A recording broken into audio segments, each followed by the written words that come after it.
ચૈતર વસાવાએ મહીસાગરના કલેક્ટર નેહા કુમારી સામે મોરચો માંડ્યો છે। ચૈતર વસાવાની હવે એક જ માંગણી છે કે આદિવાસીઓ સાથે અન્યાય કરનાર અને આદિવાસીઓને અપશબ્દો બોલનાર નેહા કુમારીને હવે સસ્પેન્ડ કરવામાં આવે અને જો નેહા કુમારીને સસ્પેન્ડ નહીં કરવામાં આવે તો ચૈતર વસાવાએ આંદોલનો કરવાની પણ ચીમકી આપી દીધી છે। ત્યારે ચૈતર વસાવાએ પત્ર લખ્યું છે અને પત્રમાં શું માંગણી કરી છે નેહા કુમારીને લઈને તેના પર નજર કરીએ તો ચૈતર વસાવાએ મુખ્ય સચિવ શ્રી ગાંધીનગરના સચિવને પત્ર લખ્યો છે અને તેઓ લખી રહ્યા છે કે મહીસાગર કલેક્ટર નેહા કુમારીને સસ્પેન્ડ કરી કાયદેસરની કાર્યવાહી કરવા બાબત એક તો નેહા કુમારીને સસ્પેન્ડ કરવામાં આવે અને તેમણે જે અપશબ્દો બોલ્યા છે તેમના ઉપર કાયદેસરની કાર્યવાહી કરવામાં આવે। તેઓ પત્રમાં વધારેમાં શું લખી રહ્યા છે તેના પર જો નજર કરવા જઈએ તો છેલ્લા કેટલાક દિવસોથી મહીસાગર જિલ્લા કલેક્ટર નેહા કુમારી વિવાદમાં છે।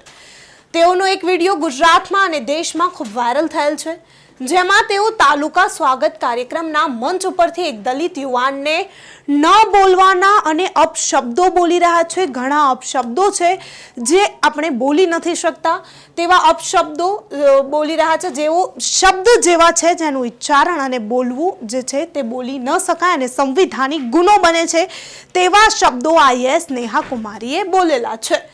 વધુમાં ચૈતર વસાવા લખેલા છે આવું કોઈ પણ વ્યક્તિને જાહેરમાં કહેવું એ હકીકતમાં ગુનો બને છે। તેઓ વધુમાં એવું કહેતા સંભળાય છે કે 90% એટ્રોસિટીના કેસો દલિતો અને આદિવાસીઓ બ્લેકમેલ માટે કરતા હોય છે। વધુમાં તેઓ લખી રહ્યા છે નેહા કુમારીએ આવા શબ્દોનો પ્રયોગ કરીને એટ્રોસિટી એક્ટની જોગવાઈઓ મુજબ ગુનો આચરેલ છે।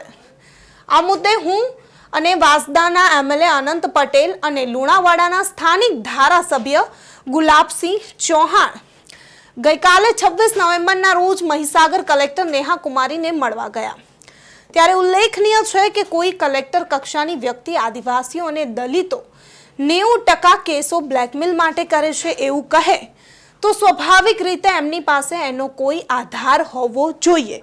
જો આધાર હોય તો જ નેહા કુમારી આ આરોપ લગાવી શકે કે 90% કેસો દલિતો જે છે તે માત્ર ને માત્ર આરોપ લગાવવા માટે કરે છે।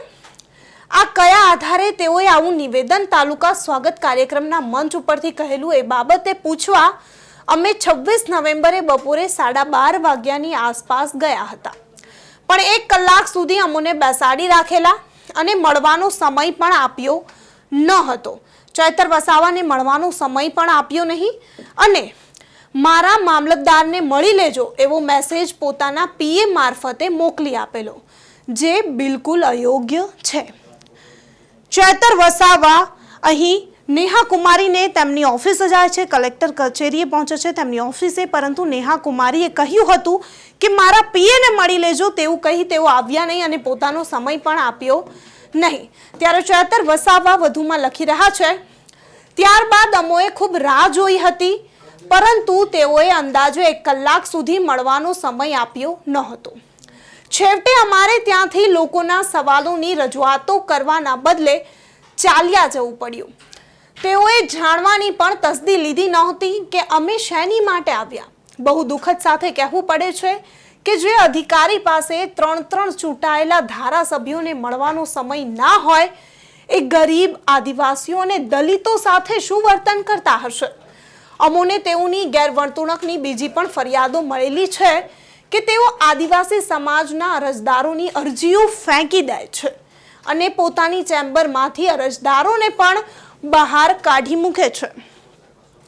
23 ઓક્ટોબરના દિવસે દલિત અને આદિવાસી સમાજ માટે કરેલ શબ્દોનો પ્રયોગ, અગાઉની એક કર્મચારી તરીકેની રીતભાત, દલિતો આદિવાસીઓ માટે કરેલી ટિપ્પણીઓ અને અમોને મળવાનો સમય પણ નહીં આપવો વગેરે આ બધી જ બાબતોને ધ્યાને લઈ તેમની સામે કાયદેસરના પગલાં ભરવામાં આવે અને સસ્પેન્ડ કરવામાં આવે તેમજ અમને મળવાનો સમય નહીં આપીને ધારાસભ્ય તરીકેના અમારા પ્રોટોકોલનો તેઓએ ભંગ કર્યો છે એ બદલ પણ તેઓની સામે ખાતાકીય તપાસના પગલાં ભરવામાં આવે એવી અમારી માંગ છે। કોઈ પણ અધિકારીએ સમય કાઢીને લોકોના ચૂંટાયેલા જનપ્રતિનિધિને મળવું જ પડે એની સમજ ફરી એકવાર અધિકારીઓને તમારી કક્ષાએથી આપવામાં આવે એવી અમારી વિનંતી છે। આપનો વિશ્વાસુ ચૈતર વસાવા। ચેતર વસાવાએ માંગણી કરી છે કે આઈએએસ નેહા કુમારીને સસ્પેન્ડ કરવામાં આવે. તેમનું વર્તન આદિવાસી અને ઓબીસી સમાજને લઈને ખૂબ જ ખરાબ છે. દલિતોમાં તેમની માટે ઘૃણા ભરેલી છે.